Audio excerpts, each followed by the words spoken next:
이삭이 마흔에 결혼하여 20년 동안 아이가 없다가 나이 60에 쌍둥이 아들을 얻습니다. 먼저 나온 아들은 얼굴이 붉고 털이 많아 붉다라는 뜻으로 에서라 불렀고, 나중에 나온 아들은 형의 발 뒤꿈치를 붙잡고 나와 야곱이라 이름했습니다. 자라면서 형 에서는 사냥꾼이 되었고, 야곱은 집안을 돕는 살림꾼이 되었습니다.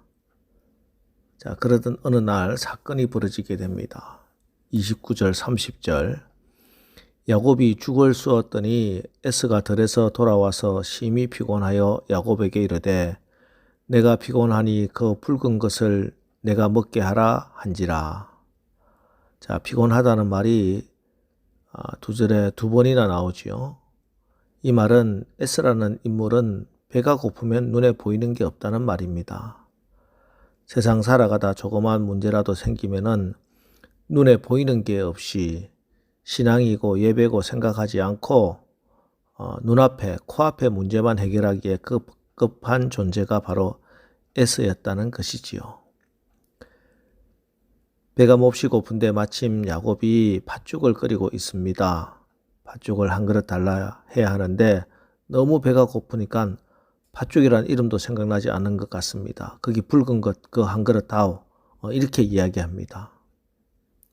자, 이때 또 야곱은 늘 마음속에 품고 있던 비장의 카드를 끄집어냅니다. 팥죽 한 그릇 줄 테니 장자의 명분을 팔라, 이렇게 합니다. 자, 그런데 눈앞에 팥죽 한 그릇과 미래의 약속인 장자의 명분이라는 두 카드가 던져졌을 때 에서는 눈에 보이지 않는 미래가 아닌 당장 내 눈에 보이는 팥죽을 선택합니다. 32절. 에서가 이르되 내가 죽게 되었으니 이 장자의 명분이 내게 무엇이 유익하리요? 자, 여러분, 한 끼 밥 먹지 못한다고 죽지 않습니다. 그런데 내가 죽게 되었으니 참 현실을 과장하고 문제를 부풀립니다. 인생을 살아가다 보면 문제에 부딪히고 온갖 난관에 부딪힐 때가 있지요. 자, 그때 그 문제를 긍정적으로 보고 긍정적으로 판단하고 긍정적으로 말할 수도 있고, 또 얼마든지 부정적으로 판단하고 부정적으로 말할 수 있습니다. 내가 죽게 되었으니 이 말이 얼마나 자기를 속이는 말인지 모릅니다. 내가 죽게 생겼기 때문에 아무렇게나 말하고 아무렇게나 판단하고 아무렇게나 행동해도 된다, 이렇게 생각합니다. 여러분, 그렇지 않습니다. 배가 고프다고 금방 죽지 않습니다.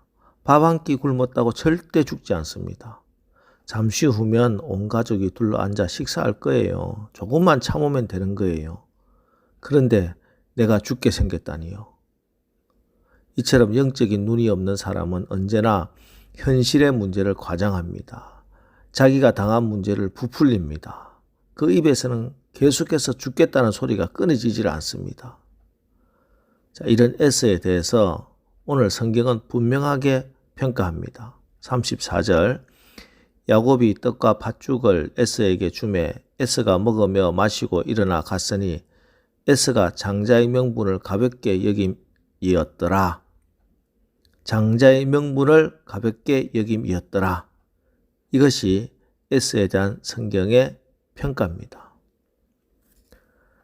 하나님의 자녀들에겐 누구나 엄청난 축복들이 약속되어 있습니다. 그러나 그 축복을 가만히 기다리는 자에게 소포로 배달되는 것이 아닙니다.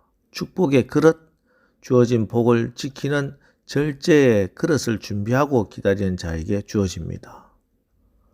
우리는 먹을 수 있는 자유가 있지요. 그러나 먹을 수 없는 한계도 있습니다. 이것을 지키는 것이 절제입니다. 우리가 누릴 수 있는 자유가 있습니다. 그러나 그것보다 더 가치 있고 소중한 것을 위해서 절제할 수 있어야 복을 지킬 수가 있습니다. 우리 인생 앞에는 언제나 두 장의 카드가 던져집니다. 미래의 약속과 현재의 욕망이라는 카드입니다.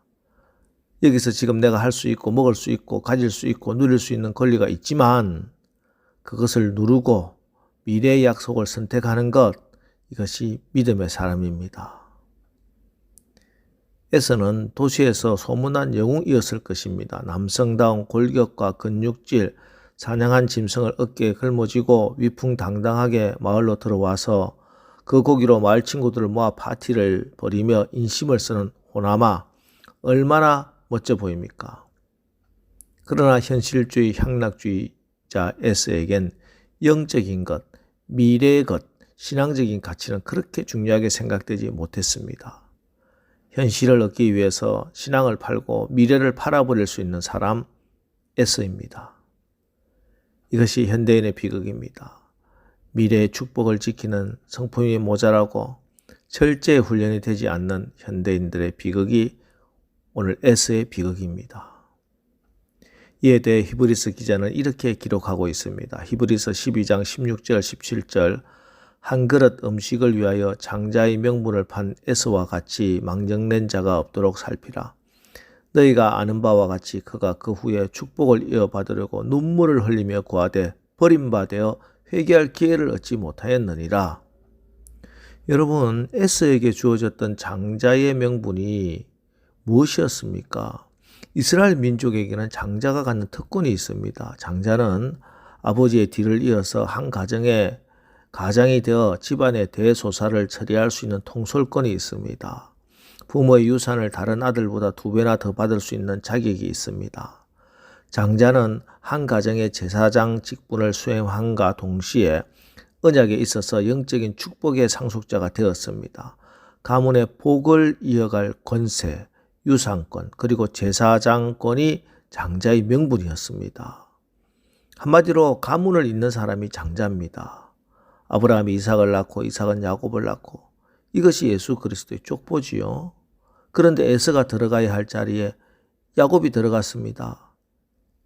에서는 먹고 사는 문제가 더 중요하지 예수 그리스도는 필요하지 않다는 망령된 생각을 한 것입니다.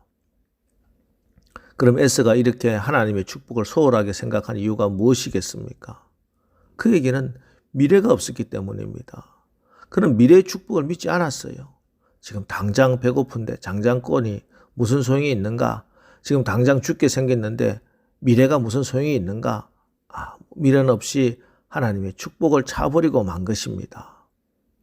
오늘 본문이 우리에게 말씀하고자 하는 바가 있습니다.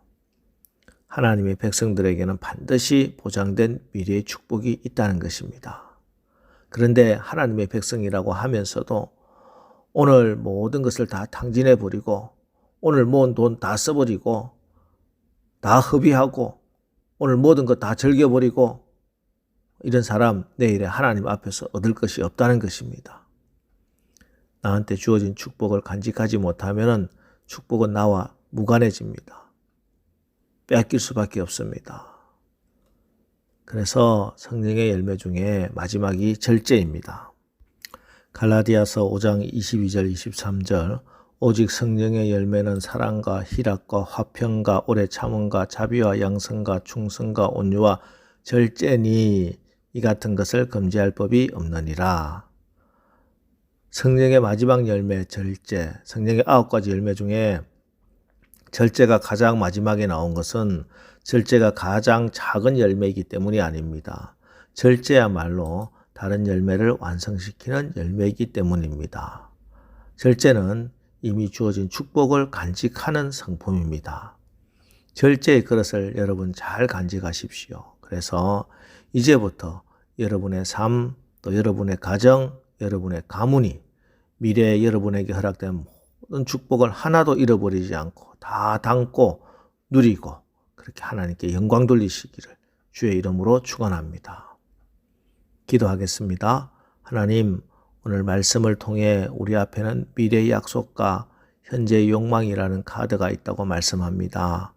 언약의 축복을 받은 언약 자녀된 우리가 하나님께서 우리에게 허락하신 귀한 복을 절제하지 못하여 육신의 정욕, 안목의 정욕, 이생 자랑 때문에 잃어버리고 또 쏟아버리는 자 한 명도 없도록 성령께서 우리를 다스려 주옵소서.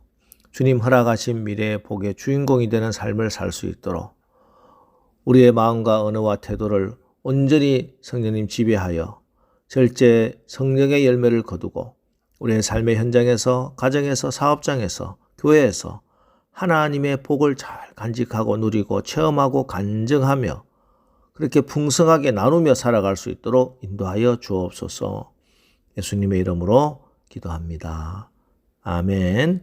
자, 이제 우리가 하나님의 허락하신 미래의 복의 주인공이 되는 삶을 살 수 있도록 오늘도 성령의 지배를 받아 절제할 수 있도록 오늘 성령님 우리를 인도하여 주옵소서. 오늘 말씀을 의지하여 우리 다 같이 기도하고 나가겠습니다. 우리 기도하겠습니다.